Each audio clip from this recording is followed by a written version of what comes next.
Another way to build trust: open accounting. You make all your finances public and transparent. This is something that small schools pretty much never do, and it's part of why people are very distrustful of universities. It's because they don't know what's going on there. They're like, this is $150,000. Why? What's so expensive? What are you doing there that's worth so much? Because it really seems like I'm just doing the same stuff I did in high school, and that was free. So why is this $150,000? They don't know. So you need to tell them, here's how much things cost. Here's where your dollars are going. Here's the entire spreadsheet of our university. So when you pay your tuition bill, here's how much of your whatever that semester's bill is. Here's how much of it goes to this and this and this and this. And it's all itemized and specific. And here's our overall budget at our school. Here's where we devote our resources. Here's how much every single person is paid, so that you know when you're spending your money, these are the places they go to.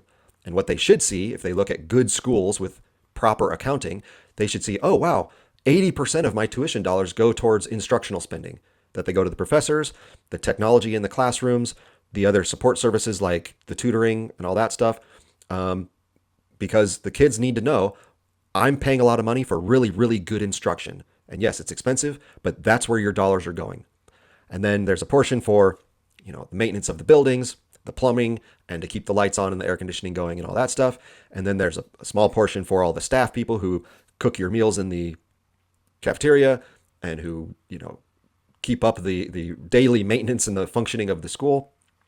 And then a good school would have a teeny tiny little sliver at the very bottom of the balance sheet where it's almost 0%. And the parent could go, oh, what's this number down at the bottom where you hardly spend anything? They could go, that's our administration.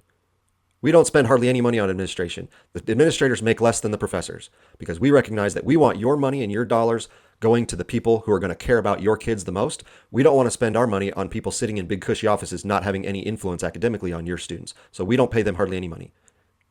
That's what you should do. Okay? Then a parent would go, wow, I really trust you. I really see that you're putting your money in places that really help my kid. That I want my kid to be really smart when they leave here, and you're pouring all of the tuition dollars that I'm spending, and it's expensive, but I'm willing to pay it because my kid is going to get all the benefit academically from those dollars. That's how you build trust. Okay? Not on frivolous things, not on more rock climbing walls, not on bloated administration where people are making $500,000 a year to sit in a big office and not do anything. Okay? Open accounting. Make everything transparent so that families know when they're sending their kid to your expensive school, they can trust where the money is and what your priorities are. Show me your checkbook and I'll show you your values. That's something to live by, and that's what parents should see as well. And when they see that instructional spending is really low and administrative spending is enormous, well, the parent goes, you want me to pay 150 grand so that guy can sit in a big cushy office and not do anything that helps my kid? Why would I do that? That's what that's what schools are trying to keep secret. So open accounting, building trust. This is how you build a good school where kids want to go and they want to stay.